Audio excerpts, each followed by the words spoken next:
Okay, hello everyone, and welcome to our monthly Twilight Talk. Today, Josh Wood will be talking about his new self-build and everything that's going along with that. So I'll hand over in a minute. Before I do that, if I could just outline a few housekeeping items. So number one, microphones, can you please make sure that you are muted throughout, just so that we don't pick up any background noise and it doesn't distract other people from the speaker. Video, you're welcome to leave it on or off, it's completely up to you. Sometimes it's nice for Josh to know who he's speaking to, but totally your call. There'll be a period at the end of Josh's presentation to ask questions. So we'll facilitate that when he's done with his presentation. If you have any technical issues, then give me a message. Sometimes connection issues can be sorted by turning your video off, but if it's anything more than that, send me a message in the chat and I'll do what I can to help. And if you could just make sure that your Zoom name is the same name that you booked on with, just because we're ticking you off so that we know that you've attended. Just quickly, after this session, we will be sending out presentation slides and a copy of the recording. So you will get that this week. And we also send out a feedback form for every event. And we know that you probably get bombarded with everyday life with so many feedback forms, but it's really helpful for us to know what you thought of this session, or what you want to see more of, what you'd like us to do, or anything like that. So please do fill it out. Yes, and other than that, please enjoy the rest of your session, and I will hand over to Josh. Take it away. Hello, everyone. Thank you very much for joining. I'm just going to share screens.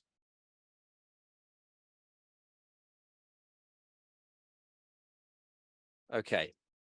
Hoping you all can see that. Perhaps if... Yeah, we can. Brilliant. Good start. Okay. So yeah, hello, my name's Josh, and me and my partner Amy are building a house. I'm actually talking to you from my house at the moment. You'll notice that I'm wearing a coat and a hat, so we haven't got heating yet, although it is supposed to be an eco home, so the insulation is a lot, and it's keeping us relatively warm at the moment without heating. So I actually used to be a carpenter. These are a few kind of projects I did either before uni or in between university, where I studied architecture at Bristol. So I've got a fondness for kind of craftsmanship. This was yeah, a few projects that I built over the time. I'm a qualified architect for my part two. My first experience as a fully qualified architect was for the Complete Oak Home. Really enjoyed it at this practice because yeah, it was very much about timber buildings, of course, and I got to kind of run projects from start to finish. I've always liked designing homes and homes for people. You know, being able to work for the end user I find very satisfying. So I spent 3 or 4 years with the Complete Oak Home designing multiple lots of these kind of standalone homes, but decided to leave in the end because they weren't going in the direction I was hoping for it to be. A bit more green. They were still using kind of standard traditional construction, and although using oak, it wasn't as green as I would hoped, so decided to move on. I then lived in a cabin for 3 years, which was, yeah, an interesting experience. But I suppose I got a good sense of the cold and how important it is. Just very interesting to live in a space that I built and figure out all these bits of detailing and how important it is to make it as warm as possible. Although this did get quite snug with the log burner. So I lived in this town in St Werburgh's in Bristol before I went travelling. Came back and then set up my practice, which is Green Trace Architects, which is set up in 2019.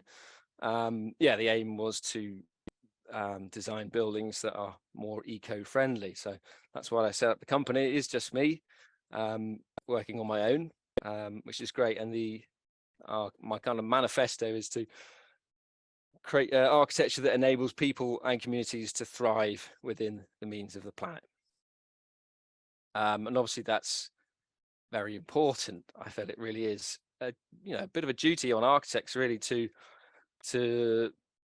make a difference in this area in terms of climate change, because this pie chart up here, I should mention this presentation, by the way, I have actually presented to my students, so there's a bit of kind of learning objectives themes kind of laced into it. But the top pie chart then just shows in orange, here we are, I don't know if you can see my cursor, but the orange here for building operations. So that's how much energy is used by operating buildings, and the other is how much they take to construct. So that's global CO2 emission, that's globally.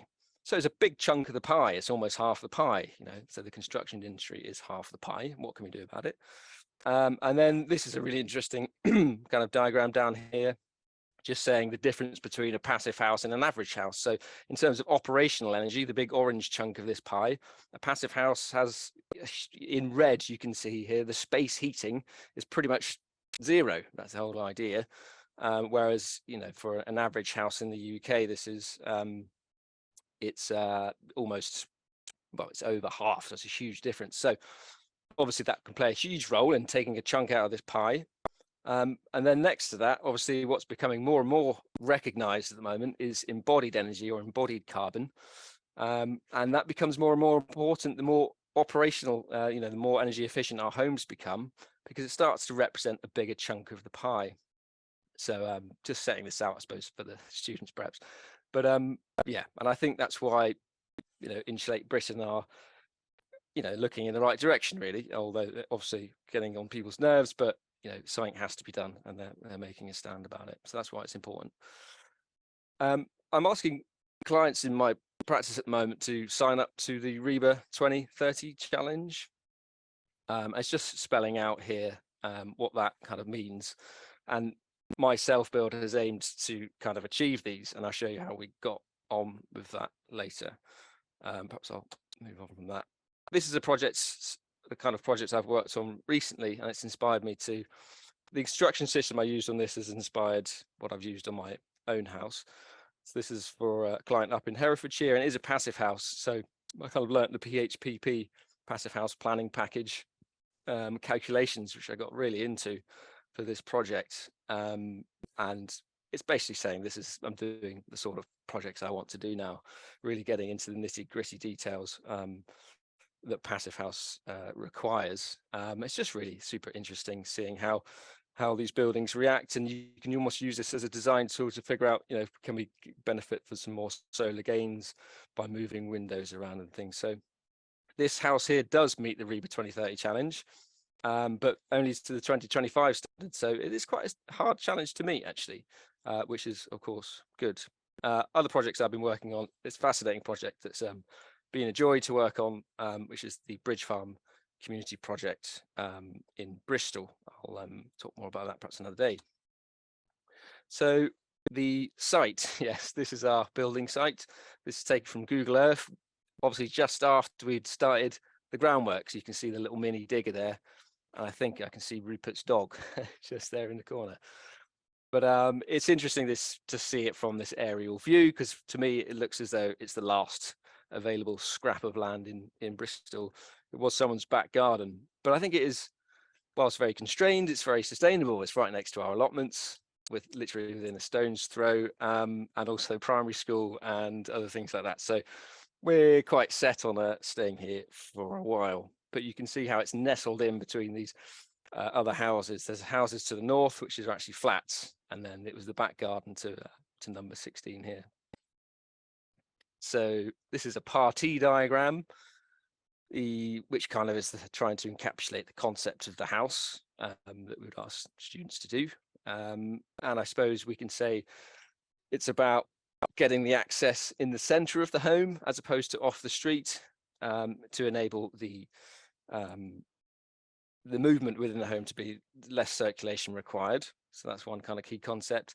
The other is, because we can't get light from hardly anywhere, because we've got a wall, no windows to the north. We've got a fence right there to the west. To the east, we've got the road, so we don't want too many windows facing the road. We have got the south, but it's kind of limited. So the idea is to have a void in the center of the home that you'll see in a minute brings a lot of light down into the space. So that was another concept. The other concept, which I'll talk about in a minute as well, is the fact that it's in two different forms, a two-story element and then a single-story element, which kind of helped with the planning permission, because it helps to reduce the kind of perceived mass of the building. So lots of you may have seen this diagram. This is from the Passive House, an introduction to the Passive House.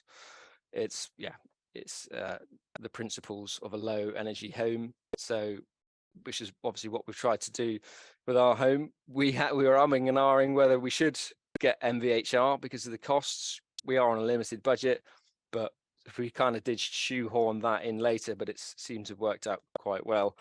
But so MVHR, mechanical ventilation, heat recovery, we have got in, and obviously it makes sense for such airtight homes. In fact, you kind of blatantly have to have it. So generally the principles are then super insulation, it's airtight and as draft free as possible, high performance windows and doors, which really starts to take a big chunk out of the budget. And then if you are so airtight, you've basically got to ventilate right. So that's the kind of principles that we've applied to ours.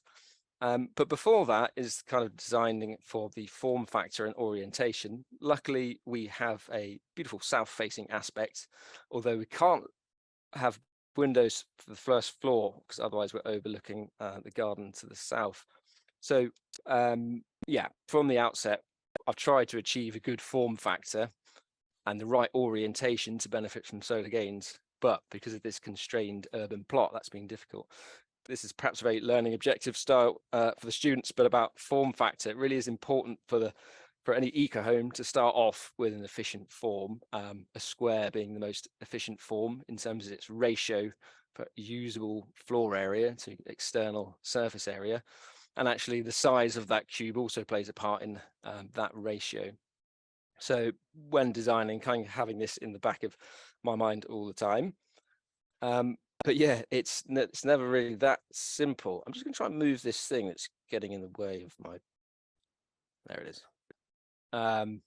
It's never that simple. We can't just design cubes everywhere because we have various constraints to think about. In this case, loads of neighbours and other things like foundations and coal mining and stuff like that. So, we have to do our best with the site that we're given. So the site, before we purchased it, did actually have failed planning on. This was the drawing from the drafts person, which doesn't show the building next to it. It's kind of facing the wrong way, wasn't benefiting from solar gains from the south, wasn't orientated very much to the south, and very much just kind of didn't fit. So we saw this and thought, well, it's got failed planning, but actually that's kind of a good thing because it means we can just do a bit better and hopefully get planning on it. So we purchased the site, and in the process of purchasing the site, we did actually do a pre-app. We had time to do a pre-app. So I submitted the design on the bottom here and kind of did a comparison to the one that had failed, that had been refused, just to show we can tackle these issues if we design a more modest looking building that allows a bit more space for the garden, that's built right up to the other flats to the north, and is orientated the right way for the street scene, but also the right way for solar panels and for overlooking and overshadowing and stuff. So you can see that this design that they put forward it's just very much the wrong way around, it seems. And the ridge height really would put a lot of overshadowing into the neighbour's garden, and actually the garden for although it's to the south, it was just very overbearing kind of on the plot, and the parking space was just kind of awkward. Yeah, so that's what we submitted, and finally in October 2022, yeah, we received planning, which is just amazing, and we were super happy because we put so much of our time and all of the money we had into this. So it really was a gamble. I was just so happy it paid off, and it's given this opportunity to do what I've always wanted to do. These are the kind of drawings we submitted to the planning application, because we needed to prove, look, we can tick all these boxes. So for daylight, for example, there's this 25-degree rule from the BRE guidance on daylight and sunlight. So we're saying, look, we're going to put our roof just at that 25 degrees. So the window to number 16 here does get that angle of sky that says that we're supposed to be getting. Similarly, that there is no overlooking. We're placing the floor heights, and we're not having windows at first floor. So, we're not overlooking their garden, nor are we looking over their windows.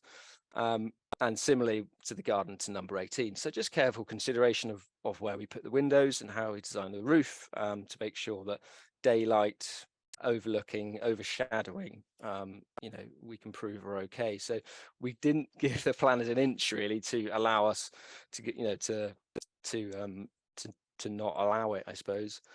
So we even went to do down to do as far as this, which was vertical sky component calculations, which is actually a plugin you can buy for SketchUp to prove that all the windows on all of the neighbouring properties that would be affected by our build would get the right amount of daylight or sky, visible sky. And this calculation proved very much so that actually the effects are very insignificant at all. So that was, I suppose it's just a neighbourly thing to do as well. We don't want to, curtail the lights of these properties, but that really helped us and the planners see that it's going to be fine. So this is the REBA plan of work. I put this in here because, again, perhaps for the students, but I felt that as an architect, and when we come out of uni in particular, we're trained very much so in stages, perhaps 1, 2, and definitely 3 and 2. But the technical design sort of thing, that's you develop that, I think, more through working in practice. And there's also this question about, it gets a bit blurry about how much of that technical design, the detailed design, gets actually done by a contractor. Some architects may say, well, we don't put much information, we let the contractor deal with things that on site, and others architects would say differently. But I was kind of feeling that in order to improve, and I think architects in general to improve, how could I progress that? And indeed my knowledge of the stages after, because of stage 5 has been the construction stage. Obviously I've only built small things before, but the more I could improve in that area, I think the better conversations I could have with builders, and ultimately the better architect I'll be, the better designer I'll be too.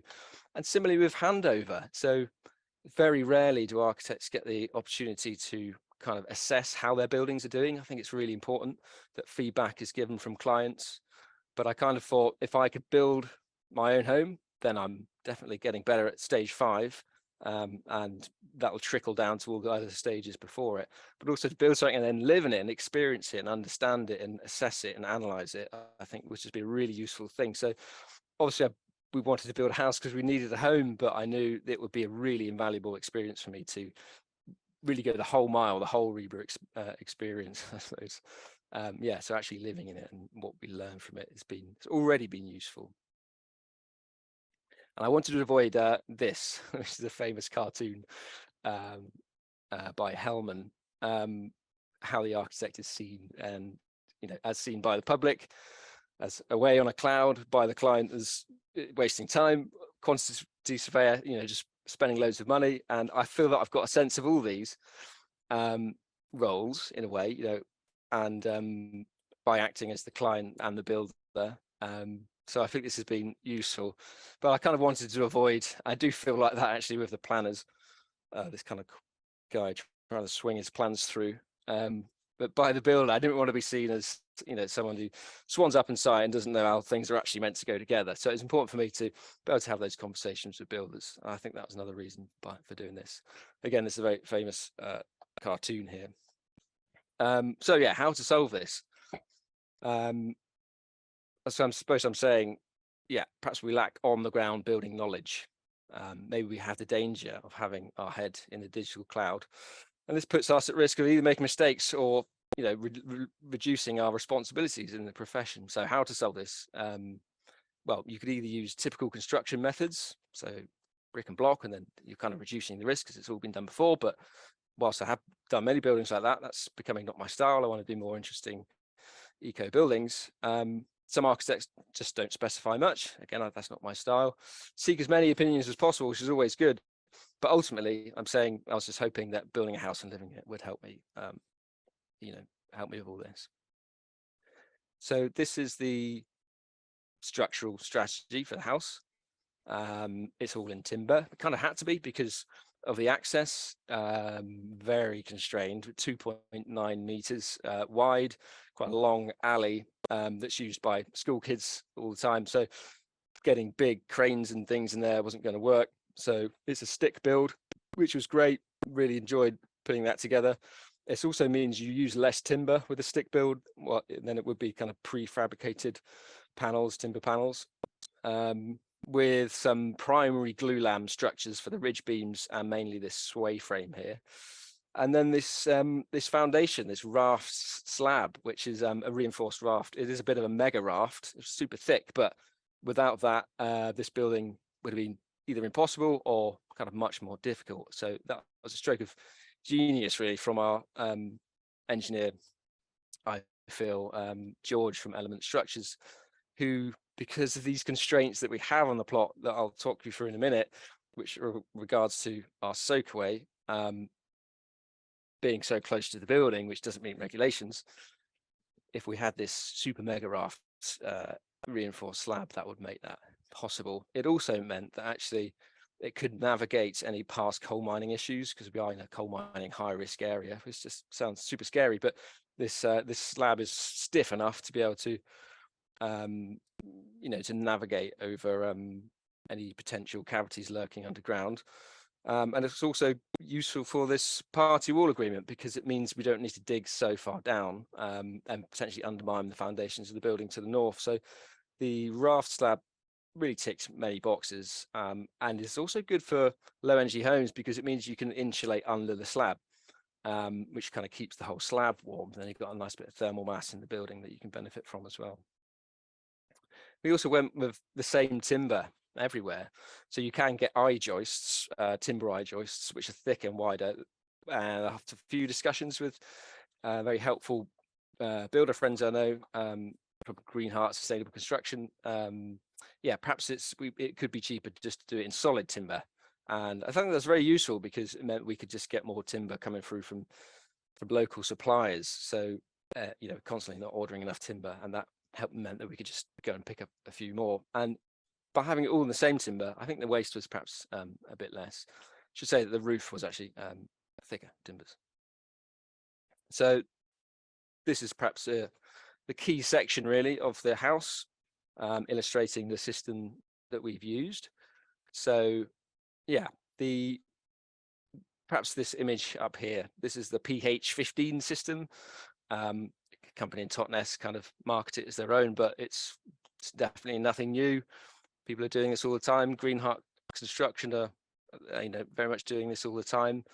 So it consists of a timber structure infilled with warm cell insulation, and then on the outside putting this 80mm wood fibre, which can either be clad, in which case we have done that sometimes for our house, but mainly direct render, which I suppose makes it kind of quite unique. And it does mean that you have to be very finicky perhaps about the detailing of that render, of the wood fibre and the render, but also the render has to be breathable, because you're putting it onto a breathable substrate. So there's no cavity, I suppose, which kind of makes you worried sometimes, but as long as the details done right, and I'll show you a few of those details in a minute, then the system's great. It does mean you benefit from the insulating properties of the render as well, and it's quite just a simple way of building, a really nice way to build. I found it's really kind of quite simple, and just nice to use these natural materials, and the warm cell was a lot of fun as well.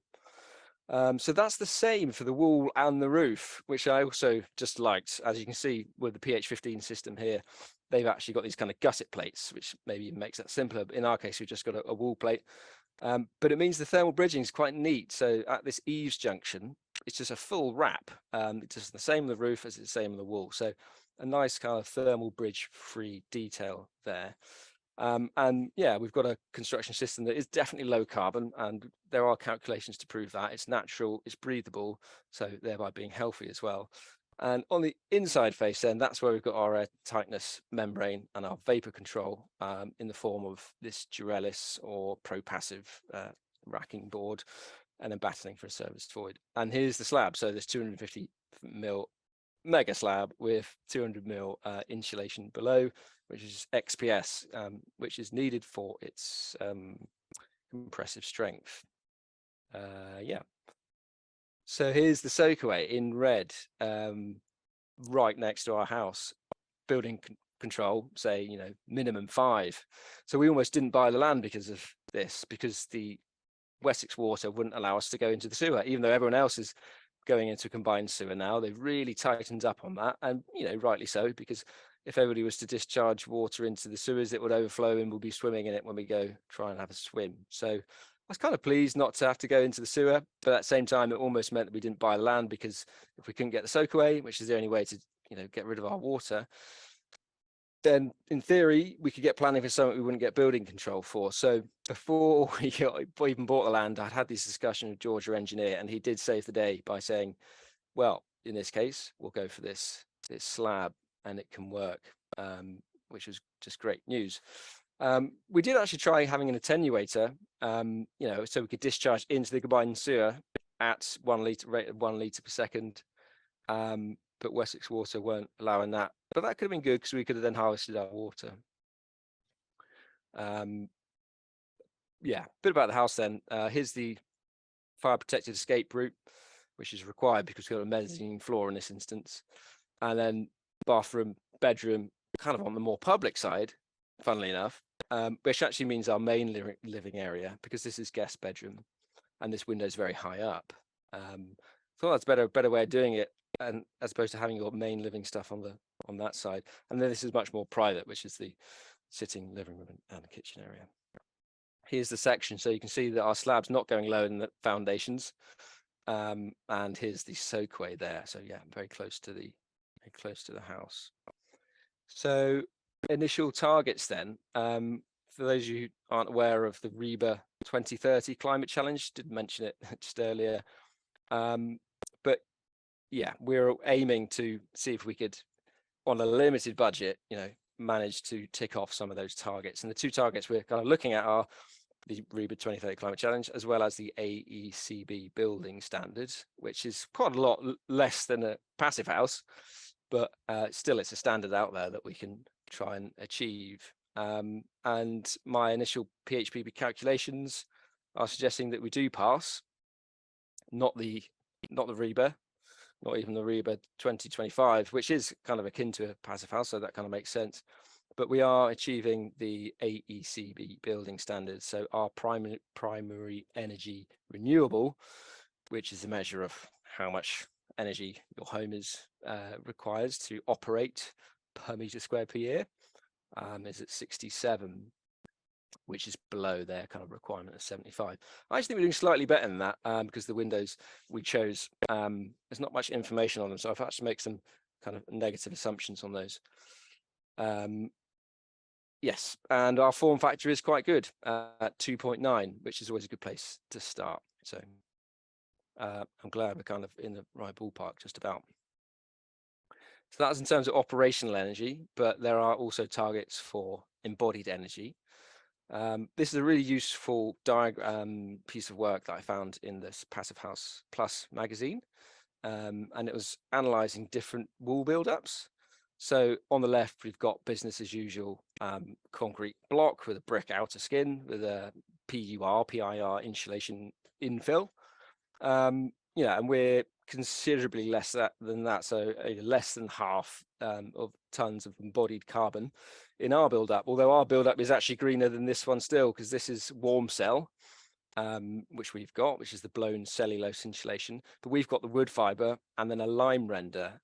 This is suggesting a cement fiberboard as opposed to the wood fibre, and then a silicon render. So, you know, I suspect we're going to be low. We haven't done our own calculations yet, and that's an area that I wish to go into, calculating embodied carbon using the plugin pH Ribbon, which we will do at one point. It'll be interesting to get around to it. But I suspect our walls and our roofs are doing great. It's just the mega slab, which has got a lot of concrete and a lot of reinforced steel, going to be pushing that over. But I'm pretty confident that we will meet the REBA 2030 climate challenge for CO2, for embodied carbon, because I believe those are nowhere near as stringent as the operational energy ones are, and perhaps could be made a bit more stringent. So that was about the design. This is about building. Showing this image just because sometimes that's how I feel when building this house. But it has been an absolute joy, but it has also been definitely a roller coaster. This actually is because one of the first things we did when we owned the site was go and dig a hole next to the building opposite, see how deep their foundations are. So these next few slides are just talking through the build process. There's just a lot of photos of the build. So this was our site. It was used pretty much as a tip by people perhaps walking by, but also well, we're not sure where lots of this. I think lots of this was storage for the house opposite. So the first thing we did is dig load holes, do a percolation test, and then cleaned it up. And it did take a lot of cleaning, but it was such a nice feeling to have it all clean and ready to go. That was great. Groundworks. So we dug a big hole with Rupert, our friend, who's a builder and amazing the digger. Some serious skills to excavate. As you can see, it doesn't look like it's going down that far until we hit the subsoil. And the good thing about this was that because we weren't going too far because of this slab, we're not doing any trenches. The topsoil we had was really good quality. In fact, we got it tested, and yeah, it was really high quality topsoil, albeit with bits of some occasional bits of rubble or impurities, I suppose. But we managed to people on Facebook were keen to buy this, so we managed to sell it, and actually that was a good start to our project. We were driving around in this transit tipper, dumping soil in people's gardens, who obviously wanted it, so that's fine. Soak away. That's what a soak away looks like. Here's George on site, coming and tasting the soil, which was interesting. And then other excavations, and then trying to. So this is the huge, disruption to the public of our, to get water and electrics up the site on the hottest day of the year. That was interesting. And then leveling out the gravel, trying to get that as flat as possible. Because having this sort of foundation, the insulation goes next, and that needs to be as kind of neat as possible. So deliveries at this site definitely challenging. They often just dump it where they can, which is fair enough. And then we normally put it in the back of the Belingo and drive it up to site. So this is the XPS insulation that goes straight onto the gravel. So it is important that gravel's nice and flat, which we found really difficult. So laying that and 2 layers of that, and then I built these upstands. So I don't know if I would recommend doing this again, but you can get things products like IsoQuick, which have the upstand built in to the insulation that is the formwork then for you to pour on the concrete. Really brilliant idea. I decided to kind of make my own upstands by making these plastic plugs, which was just a source of stress, because if it were to fail, our concrete would just split over a site, and that would be that. But luckily it didn't. It was absolutely fine. So before that though, we had this big deliveries of steel, various bits of rebar that needed lacing together. I think we did a good job on this. Me and Rupert figuring it all out and installing this lattice work of steel as to the engineer's drawings. Here we can see the steel being craned over a car on top of the Belingo, brought to site, and then the underfloor heating as well is going in. So we are very keen to get this slab poured and have all this groundworks kind of neatly finished off, which was a great day. These chaps came in and absolutely smashed it. So thanks to them. Gary the Concrete King did a great job of our slab, which is floated, so it becomes the finished floor. And they did a great job on the float as well. So we don't need to screed anymore. We're not going to put any other flooring down. We've got kind of a nice concrete base, which can work out quite cost effective. And then the structure, which was the height of summer, and kind of the golden days really of this project. It just goes up so quick. Here you can see the Durelis racking board that you do have to put up at this stage of the build, which kind of feels odd because it could get wet, but it was fine outside for a while.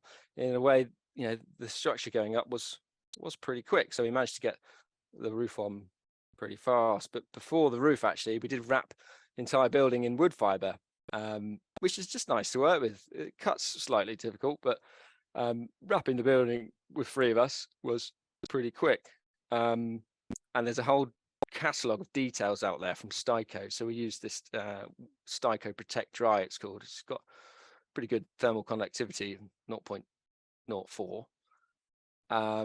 And there's a really good detailed book about what you need to do at the bottoms and the eaves and at certain positions. So yeah, hoping to follow that as much as we could. Putting this here just to show you, the system, it does rely on getting those details right, I'd say, and again getting the render right. So the render has always been a bit of a point of concern for us, because in a way you kind of want people who are familiar with it to install it, and renderers are very hard to come by, it seems. But we have actually rendered at the moment, and the first base coat's on, and it seems pretty good job. But you do need quite a thick base coat, about 0.8 8 millimeters, and that needs to be on a mesh, and there's these various bits and bobs that you need to think about with this sort of system. The roof, which is went up very quickly, profiled steel sheets, plastisol coated, which was great, on a membrane, so a nice good breather membrane. It's important that the breather membranes kind of have a good vapor diffusivity to allow that structure to breathe out. And this is the gutter that I made between the 2 buildings in an EPDM in one sheet, which was also interesting to do. So these are some of these details at the opening. So because we haven't got a cavity, I suppose the rule is second line of defense. So assume that window sills will fail. I mean, a cavity is the second line of defense in cavity construction, but this hasn't got it. So this amazing, really expensive tape called ExtoSeal, wrapping all those bits. So if the water does get in and you raise it up at the sides, then it will find a way out of the building, and then you can put your sills kind of over that, at those areas. And then air tightness. So just pretty much finished all our air tightness. We're staying in the house now and making sure that we keep the windows open, because we're hoping that we have a pretty good air tightness and don't want to suffocate at night. So it just means lots and lots of taping. Must have spent I don't know, should probably calculate it, but in the thousands maybe, on tape, really expensive tape. But it's important that it's good tape, because otherwise, as the building moves and shrinks and expands, those tapes will just come apart and you'll lose all your air tightness. So we're using good tapes, taping up the edges of everything, taping around the windows and everything basically. And we're also using this vapor humidity variable vapor check and Tello, which I suspect most people are using these days, because it means that depending on the temperature difference between inside and out, it's getting rid of moisture from the structure the right way. So really good to know that we've got that there, allowing moisture to escape from our building as much as possible, particularly in the roof there. And here was the warm cell. So yeah, thanks again to Greenheart for lending us their machine. That was done in a day, maybe a day and a half. Super fun. You drill these holes in the wall and then blow it in, which is great, but didn't realize how powerful this thing was. Really powerful. And it did actually blow out one of the walls that was facing, because on the north side we've got a different type of construction, this Cineat board. So we had to drill holes in to allow the pressure to escape, because we taped up the joints. I think it wasn't allowing the air was just almost blowing our walls up like a balloon. So apart from that mishap, everything went really well with the warm cell. And this is where we're at the moment. So we've moved in. We don't actually have a functioning toilet inside, but we've got our outside loo, which everybody seems to like. And we have rendered, and there it is, gleaming in the sun somehow. I think we managed to get 2 days of sun recently, and we managed to get it in then, because it does require the right temperatures and the right moisture really in the air. So we managed to get that done, but we're still waiting to the second coat. yeah, and we're currently building the bathroom, got the office set up, and installing the MVHR just down here, and also kind of these wood fibre internal reveals to get a bit more insulation around the windows. So this is again quite learning objective, but it's useful. And I've been thinking about this. Yeah, what have I learned from this project? I mean, loads of things, I'd say, but maybe to try and summarize them, I would say put it into these 5 things. So creative pessimism, communication is key, do less but better, stop, look and listen, and empathy. So I'll just briefly explain those. So this idea of creative pessimism, I found from a podcast actually that referenced this book by Lyle Addison, and he came up with this kind of diagram about how to assess whether something's a good idea or not, basically. So now and again I'll come up with something that I need to design, a detail, and if you apply these kind of this diagram, this relationship principles, then maybe you're going to be better at figuring out whether it's going to work or not. So the constraints that we have to deal with, I'll go through these briefly, are high to low. So how is this detail going to work? Well, bear in mind that everything is always moving from high to low. Gravity is going down, temperature gradients, things are always moving from high to low, pressure gradients, and reversion for things like steel and things like that. And then also the other one, a constraint that we have to deal with, is separate lives. So things react differently at different at different times and at different rates. So differential movements, and allowing for differential durabilities as well, and incompatible materials and stuff like that. So they're the constraints of the objectives. There's obviously continuity and balance, both of which make sense. So with continuity, if you're going to have insulation, it's got to be, you can't have any gaps in it, of course. Same with airtightness and waterproofing. So obviously that makes a lot of sense. With creative pessimism then, so that's the kind of control. So I like, it's basically saying assume that it will go wrong, and then try and be creative about thinking how it will go wrong, and also assume that nothing is ever perfect. So if you're going to have, you need continuity, assume that it won't be, because building's very different to drawing. That's the issue. So as an architect, I think we sit at our desks and go, here's my pristine air barrier, or here's my pristine thermal line. And the more we can detail, I suppose, the more we might figure out. But sometimes you just cannot think about all these elements, and you kind of need to be on site and think about it. So I think what I've learned is things will never be as perfect as a drawing. And that's useful, because then you start thinking of backup plans, multiple lines of defense, and allowing for uncertainty, things like that. So that's the first one. Described there really in these images, that how things can go wrong. Here we have high to low, and in details like this, ideas like separate lives. So just useful. Again, perhaps that's for the students. So second, communication is key. Architects are very much communicators, our role, and it's just been amazing how many people I've spoken to on this project from completely different areas, from engineers to planners to neighbours to steel specialists to window manufacturers, and to make the project work. Yeah, it's all about making you can communicate in those different languages, and communicate effectively. Otherwise, if there's any reason for doubt or ambiguity, that's when things go wrong. So this is our kind of palimpsest of a wall garage door from our shed, which was constantly getting laced over with new drawings every day, which was kind of nice to see it progress through the drawings. Do less but better. So yeah, I mean, that says it all really. Keep it simple. Low energy buildings start with modesty.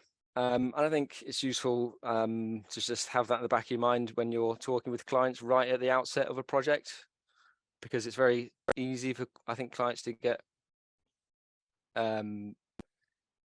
it's a much harder conversation to have with clients that, is there any way we can do this with less space, or is there any way we can do this perhaps a bit simpler, so we can then focus on things that are going to make this more of an energy efficient home. And we can then focus on high quality products, and we can focus on embodied carbon and things like that. So just starting with modesty, I suppose, fabric first. So these are just perhaps 2 examples of where this house down here, whilst it's kind of very Instagram worthy, it's probably going to not last long because they got timber on the roof, and all the expense that time to took that, did it mean that actually they've got enough insulation in their floor. So keep it simple. And the Goldsmith Street that won the Sterling Prize, I think, is a really good example of that. A very simple project that's achieved, passive house for a community. So that's really great. This is, very much, I think, what I've learned from builder friends. Just really appreciate their outlook, really, when they come to site and help out. Just to take it slow, stop, look, listen, and really, I think that's something that I think is really important. And perhaps as architects sitting at desks working at fast pace, maybe you don't get the chance to do that. So by being here, working on the project, going at the pace that buildings have to, they have to plod along really slowly, and you have to think about things, you have to wait for materials. It's just been really useful. So slow and steady wins the race. And then finally, this is, really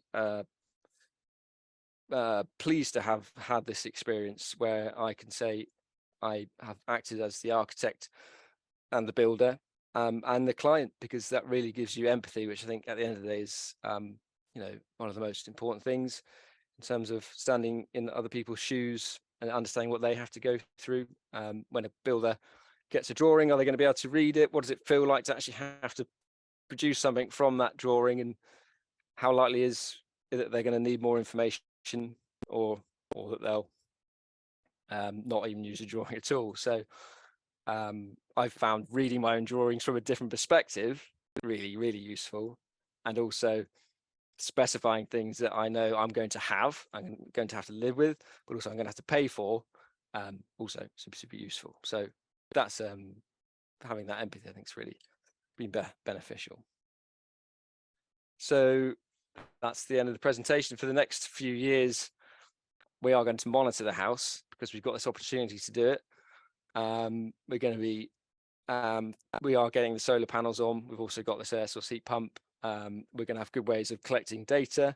So for the REBA 2030 challenge, although I don't think we're going to meet those targets, we're going to calculate, we're going to keep a log of our energy and water bills, and just understand really how this house is performing, and that's going to be really useful for us as well.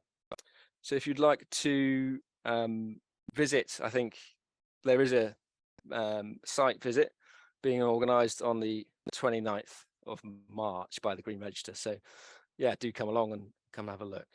Okay, that's it. Thanks for listening. Thank you very much. I will start off by saying, has anyone got any questions? I think there might be a couple in the chat. Let me just have a look. Maria has said, was it budget or site restriction that stopped you getting to pH certification standard? So which standard? Passive house? Yeah. Budget. yeah, budget, I'm afraid. Particularly with the windows. Although that said, there's not much site, space on site, and we could have done it with similar wall build-ups if we'd used perhaps Celotex or PUR insulation. We would have got warmer walls within the same footprint. So I suppose it was an ambition to use greener natural materials as well as trying to get a good amount of insulation. But the fact that if we would have tried to have got passive house with this natural system, it would be quite thick walls and we would start to lose space. We did want a bit of a garden. So I think it was mostly budget, but maybe a bit of site as well. Excellent. Jonathan's just asked a minor query as to why steel for the roof. Said vapor tricky.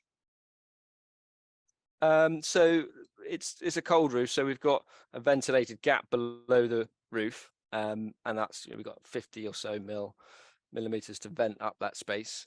So if any condensation does reach the bottom of that, it's just going to drop back down onto the breather membrane and find its way out. It's really good value, the steel, I find. Really nice, easy to install and familiar to install. Not that I've installed it before, but if it was standing seam or tiles, I'm not a roofer. So lots of the choices we made as well are on what I will be comfortable doing myself. And that's really helped to make the budget, to help us get in, not spend so much, I suppose. So there's lots of documentation on that. I don't think you need to be an experienced roofer so much for that system we used, and it's good value, it's cheap, and I think it looks pretty good. It also integrates pretty well with solar panels, because solar panels are dark, that's dark, and they've got special clips that makes that quite easy. So that was another reason. Excellent. Kerry wants to know which windows did you end up going with? It's a good question. So I swear we are talking about windows in this project for years, and we went out for so many quotes, and I was like adamant that we're having timber windows, and finally we went for UPVC because the cost savings was just it was 3 times less price, and they look great. And I know, perhaps after 10 years they're not going to be recyclable to the same extent, or that's the bad thing about UPVC, which we just have to deal with. But they are Passive House certified UPVC, so triple glazed. They're from Linear is the company. The issue with, I think, them was that the information was a bit dubious, and if we're plugging information into PHPP, what's really super handy as a designer is that we've got Green Building Store, for example. I've just got all their data really nicely laid out, and it just corresponds perfectly to Passive House planning package Excel spreadsheet. Whereas these Linear windows slightly dubious, and the conversations went on for ages about, can you really try and find out the information for us? What are the U values of the glazing, and what are the G values, and this sort of, so those discussions did go on for ages, but finally we're pretty happy that the U values were good. So U value on the windows are kind of 0.8 sort of region. So anything below 1 I was very happy with. So yeah, UPVC. Excellent. Got Tarek who said, did you consider using SOP panels? And if you did, why did you decide against? Did have a thought about those, but mainly because of the access. I know you can get, and the detailing, you've got to get the detailing right again with SIPs, because it can be a kind of no cavity type structure. Familiarity, I'm sure.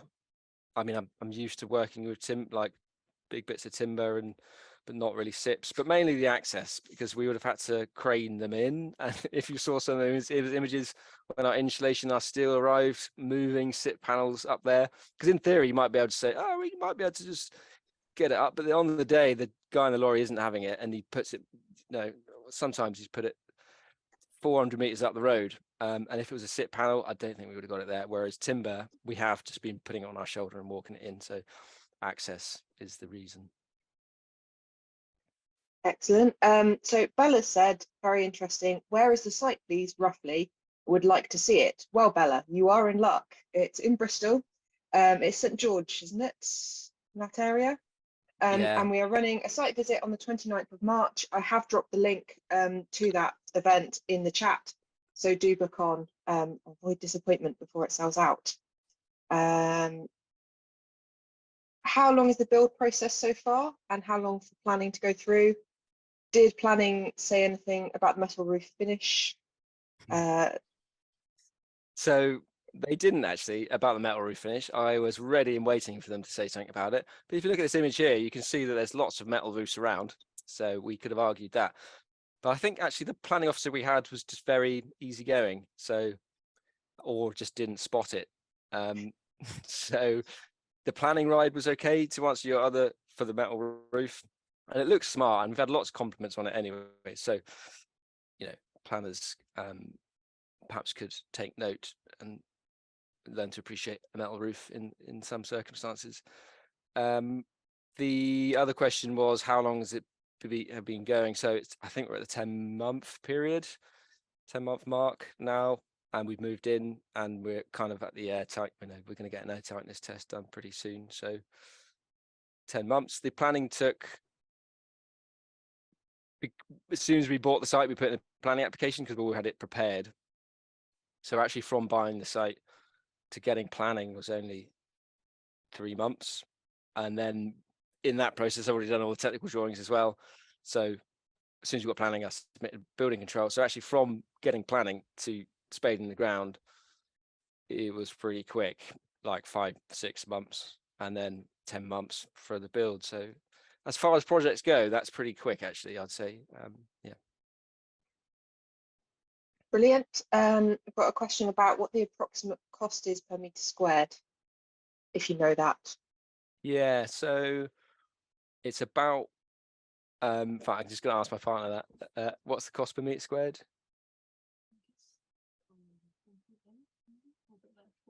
I think it's about one. Well, we should get this right. I think it's basically costs about 115 at the moment. We have been keeping a good log on that, but my partner has. So, and it's 100 meters squared. So we can say 1.2, which is really good value, really, compared to what I'm advising my clients things cost in this day and age for, an eco home. Depending on what level of eco home you go, of course, but yeah, let's say kind of 1.2 at the moment, but we haven't finished, so there's more to go, and those numbers can just go crazy when you start specifying really high-end internal finishes as well. So we'll see. It's not to be continued. Excellent. Henry says he's sorry he missed the first half. Did you use any wastewater heat recovery in the scheme? In the shower, I would have liked to. Do you know what? That's kind of come at a good time. Thanks for that, because we're just about to install the shower now, and I know that's a really good low-hanging fruit. That's a really good point. That will help us, I think, with the PHPP and stuff a bit. So answer is no, but we haven't installed the shower yet, and we haven't put most of the first fix plumbing in either. So come at the right time. Thanks. Excellent. Sophie wants to know who you're going with for PVs. She's struggling to get less than 15 years payback for a project she's working on. So any contacts are much appreciated. Yeah, I was surprised at the payback. So yeah, 11 years is our payback period for our PVs. We went with, which I thought would be less these days, considering the energy costs. They don't take into account the due to be rise in energy costs, so it should be lower. But we went with green flare in the end, although not just about to appoint them kind of next week to do that. They did our air source heat pump, and were just such a great. They were a really good company to work with, and their installation of the air source heat pump, I thought was, well, of the cylinder upstairs, was just really neatly done. So that's kind of why we went with them for the PVs. Yeah, and they said 11 years is our payback. So it's Green Flare as a company. Excellent. And how did you fix base wall plates into slab? What's the DPC at base of wall, etc.? So yeah, it doesn't need a DPC, which just felt odd. And I'm kind of glad we didn't put one in the end. And again, that Fawley Passive House doesn't need a DPC because the membrane is below it's above the insulation and below the concrete slab. So your whole slab is protected from groundwater and from rising damp. So you just we just concrete screwed the sole plate, timber sole plate, straight to the slab with concrete screws. Yeah, so that's quite easy. Excellent. Ollie says, great presentation. What was the process in locating and identifying the land for this plot? We saw it in an auction. It was then taken off the auction, and we went over and left a letter. I think that's the way to do it these days, isn't it? Yeah. Richard wants to ask, why didn't you use flexible wood fibre between the studs? Because of the process, because it would have had to, if you see that drawing, that image there, so that's this estate, because you put the internal racking board up first. So normally with perhaps more traditional timber frame buildings, your racking board goes on the outside, and that gives you some protection from the elements. But because we're doubling up our internal racking board, so our racking board as our internal vapor check, our vapor barrier, has to go on the inside, which would mean then if we wanted to insulate with flexible wood bat, we've then got, it wouldn't work, because you basically, with the system, you have to be able to fill up something afterwards. So we wanted to protect the building with the external wood fibre and then blow it in from the inside. Really nice way of working, because you haven't got insulation flying about everywhere. And pumping in the cellulose is kind of better really at kind of pushing into the cracks, although you can get some subsidence, but definitely the main reason is just the process of the build. It kind of has to be like that. Excellent. And did you finish the wall against the tight boundary under the gutter? Also, how did you ensure the buildable house? Okay, so yeah, this has always been a really interesting one, building up against that house.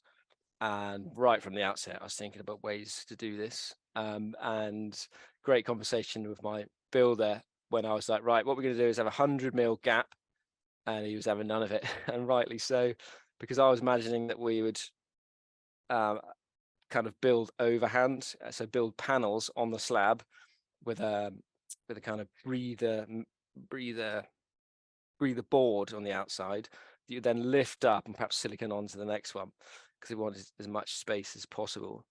But we actually designed it so we've got 420 millimeters between the wall and their wall, which is just enough to walk down, shimmy down, and get something like an 80 mil screw on an impact driver in. So we could access that wall to be able to fix things on. It would have been possible my way, but if there was ever an issue, like a warm cell machine blowing out the plasterboard, would never then get to it. So really glad that we decided to make that wider. So that wall build up hasn't got the wood fibre on the outside because we can't render it. Instead, we've got it's called Siniat Weather Defence, which is a breathable sarking board. That you'll see, it's pink, you'll see it in quite a lot of commercial buildings, and it's meant to have cladding over it. In this case, we are cladding it with another building, as long as we allow ventilation through that gap, which we are, and it's got a kind of a roof over it. So that's how we did that, and then we formed an EPDM gutter over that to keep it warm. So your other question was about to keep it dry. So your other question was about ensuring the build house. So we've got building and site insurance through Build Zone, I believe. Yeah, self-build zone. So yeah.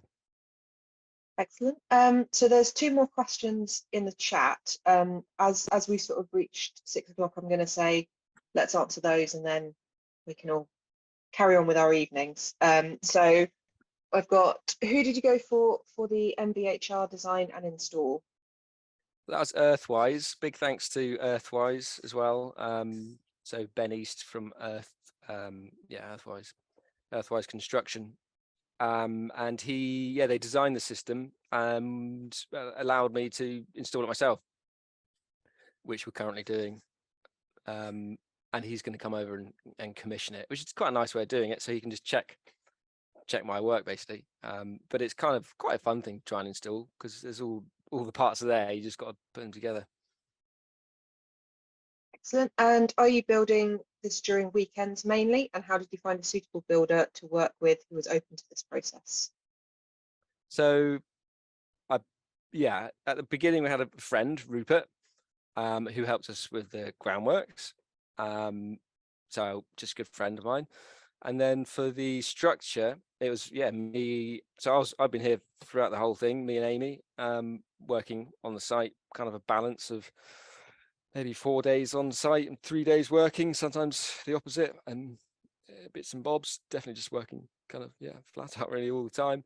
And so finding the builder for the structure was just a friend of mine who never built a house before either, but was a good carpenter, and both of those friends were just invaluable really. And I think because he makes furniture, he had a very good eye for detail, and actually I think George, our engineer, came along and said that the way our timber structure all fits together so nicely was nice to see. So yeah.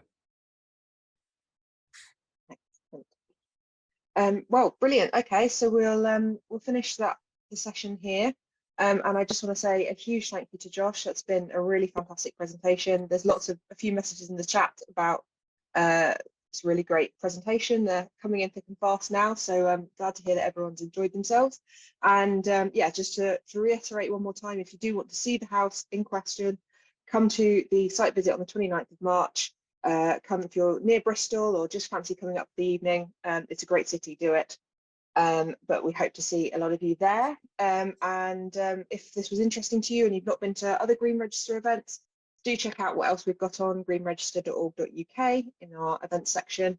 And if you are interested in attending things and would like a bit of a discount, we offer that to members of the Green Register. So check that out on our website as well. Other than that, enjoy the rest of your evening. Please do fill out the feedback. We will be sending out a copy of the presentation and the recording of the session. But other than that, enjoy your evening and hope to see you at a future event. Thank you all.